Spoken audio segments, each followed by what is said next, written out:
ak sant bi aussi su fekkee mën na nekk. Alassane Sall gouverneur de la région de Dakar. tey jii ni ngeen ko xamee woote naa fi benn ndaje ak ñi nga xam ni ñoo yor projet BRT mais également ak ñi nga xam ni ay acteurs yoo xam ni la bu liggéey bi tàmbalee dinañ ci am rôle bu am solo bu ñuy joué. li sabab ndaje bi nag mooy que ñu waxtaan ci modalité mise en circulation progressive du BRT. boo gisee ñu def loolu mooy dañu bëgg lépp lu nga xam ni mesure sécuritaire la ñu jël ko ànd ci ak acteurs yi ba ñuy éviter des incidents sur le corridor. bokk na ci nag ci mesure yooyu mooy que police centrale bu Dakar maanaam police bi nga xam ne moo dépendre ci commissariat central bu Dakar moo xam Dakar la wala Géejawaay la mu jël disposition yi mu war a jël yëpp effectif bi mu war a am yëpp moyens yi ñu ko war a jox yëpp ba ñu assurer la sécurité du BRT et de ses dépendances 24 heures sur 24. ñëpp xam nañ ni am na convention bu am entre CETUD ak ministère de l'intérieur ba tey jii ñuy waxee am na commissaire bu nga xam ni dañ ko jël dédié ko à la sécurité du BRT jox ko ay éléments donc commissaire boobu incha allah bu àllarba nu mu gën a teele dana déployer ces éléments le long du corridor te éléments yooyu nga xam ne ñoo sécurité BRT bi 24 heures sur 24 danañ fa nekk pour que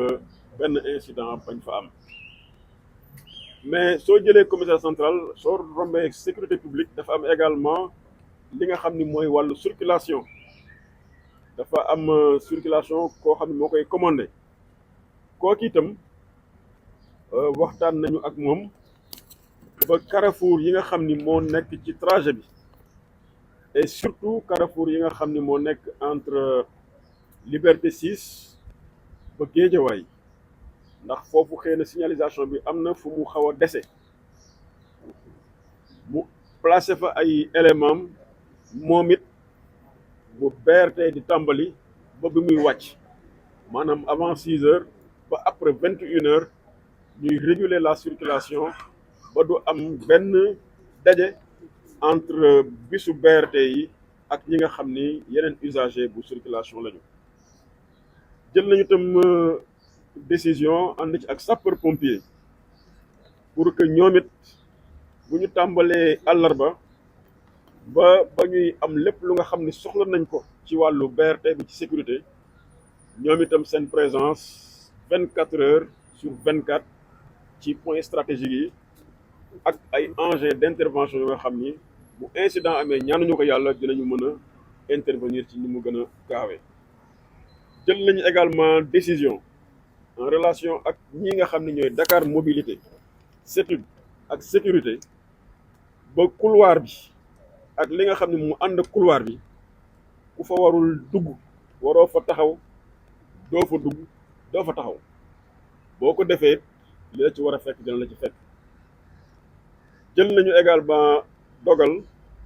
que ñii nga xam ni yeneen acteurs yi nga xam ne ñi xëy na ñu ngi ci ay transport te seen yoon nekkul ci BRT bu ñu duggee ci BRT bi du baax ci ñoom donc véritablement et par rapport à cela sensibilisation bi tàmbali na mais dina continuer ba képp ku nga xam ni war nga am les bonnes pratiques nga xam ko mais surtout nga adopté ko. Sénégal suñu Sénégal la infrastructure yi ñoo ko moom kon dañ ko war a sàmm te sàmm ko mooy déjà tàmbali ci am attitude yu baax ci jaar fi nga war a jaar def li nga war a def fi nga xam ni waroo fa dugg waroo fa taxaw également nga bañ fa dugg nga bañ fa taxaw. kon daal ci gàttal ñi ngi ñaan sénégalais yëpp sénégalaises yëpp ñu dimbali ñu ba ñu am BRT bu nga xam ni BRT 0 incident lay doon incha allah te gëm naa ni sénégalais dañu ci jàppale.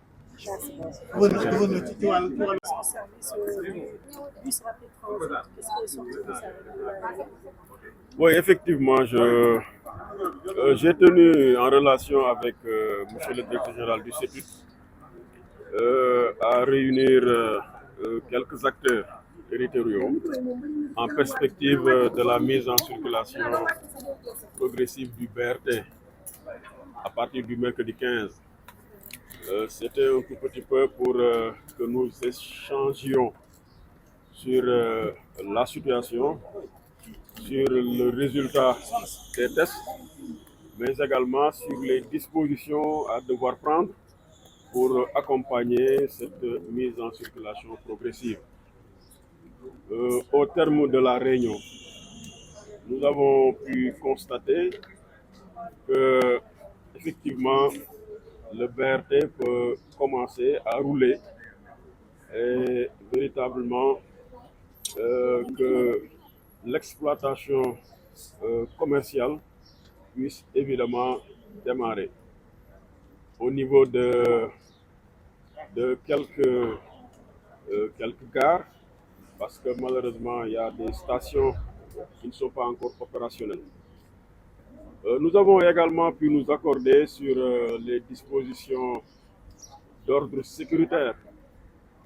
à prendre en relation avec la police de la circulation d'une part et le commandant en charge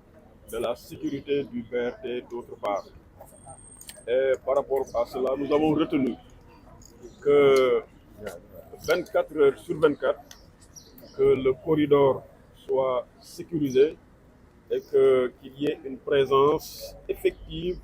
de la compagnie de la circulation au niveau des différents carrefours du BRT. Donc les principaux carrefours. Surtout là où nous pensons avoir quelques difficultés par rapport à la signalisation. Nous avons également retenu avec les sapeurs-pompiers véritablement d'accompagner le démarrage des opérations. Qu'il y ait un accompagnement permanent 24 heures sur 24 pour prévenir des incidents et anticiper sur d'éventuelles interventions. Et enfin, nous avons retenu toujours en relation avec le CETUD, l'AGEROUTE et Dakar Mobilité, que toutes les dispositions soient prises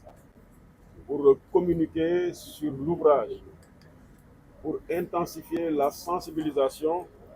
et pour faire en sorte que les bonnes pratiques soient adoptées par les populations, les piétons,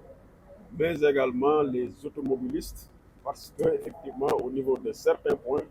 il y aura évidemment rencontre entre les bus du BRT et d'autres usagers de la circulation. Et enfin, nous avons demandé à ce que le corridor du BRT soit dépourvu de tout corps étranger. Ce couloir est dédié au BRT. Donc on n'acceptera point qu'un corps étranger au BRT puisse y évoluer. Et par rapport à cela, des instructions fermes ont été données et des dispositions claires, nettes et précises prises pour que ces choses-là soient bannies et que véritablement qu'on évite des accidents parce que tout simplement quelqu'un qui n'a rien à faire dans le corridor y a été à un moment où il ne devait pas y être. Est-ce que vous pouvez revenir par rapport au tarif? Non, ça, Non, mais quels sont les noms, quel est le nombre de gares qui ne peuvent pas encore fonctionner? le DG y reviendra. Ah, voilà, s'il vous plaît.